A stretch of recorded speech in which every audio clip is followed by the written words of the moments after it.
Let's continue looking at Taylor Series multiple choice review. This video will go through number 7 through 12. Okay, so number 7, what's the approximation of the value of sine 1 obtained by using a fifth degree Taylor polynomial about x equals 0 for sine of x? So fifth degree Taylor polynomial about x equals 0, this is essentially Maclaurin series for sine of x.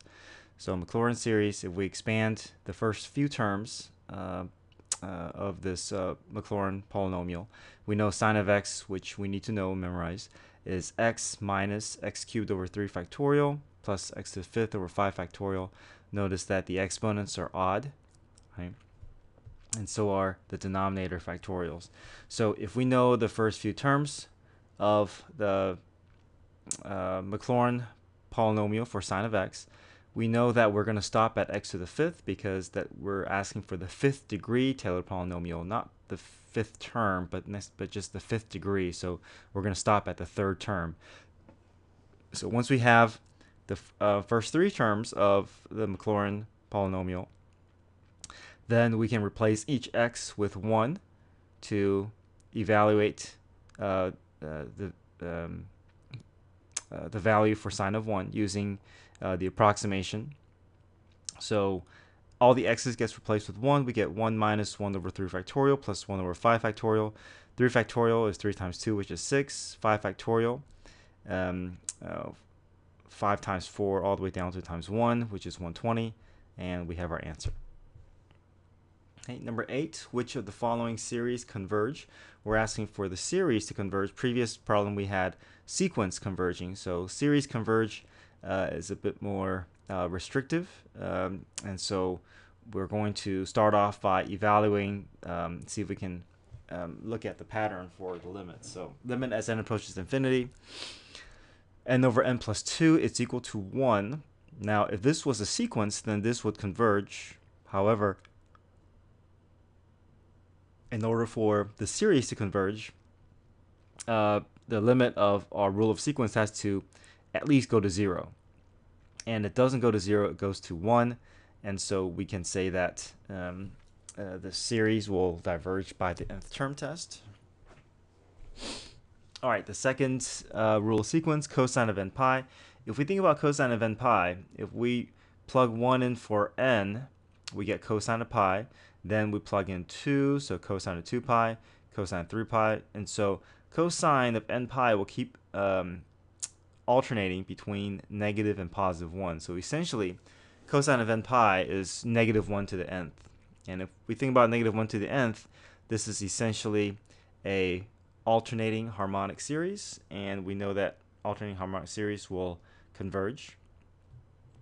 Third one here, 1 over n. 1 over n is harmonic series, and we know harmonic series will diverge by the p-series test. And so the only series that will converge will be the second one, the cosine n pi. Okay, number 9, if the limit of this integrand is finite, then which of the following must be true? So if we think about, if we know what the integral test does, the limit of this integral, if this is going to give us a real number, then we know that the series for this rule of sequence will also converge. And so that by the integral test, we know that the integral of the integrand, if that converges, then that rule of sequence will also converge as well. Okay, next page here. Number 10. We have rule of sequence a sub n x to the n is a Taylor series that converges for f of x.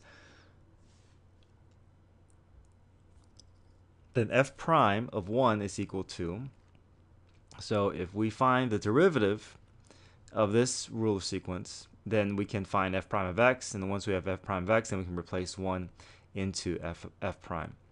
So a sub n, if that's just going to be a coefficient. So if we find the derivative, it's just going to be with the variable. So the variable is going to be n times x to the n minus 1. And then replace 1 for all the x's. We have a sub n times 1 to the n minus 1. 1 to the n minus 1 will just be itself times n. So we know that will match answer choice D. Number 11, what is the value of the summation of 2 to the n plus 1 over 3 to the n? And if we expand this a bit, we can rewrite this as 2 to the n times 2 over 3 to the n. And if we have 2 to the n over 3 to the n, this becomes 2/3 to the nth times 2.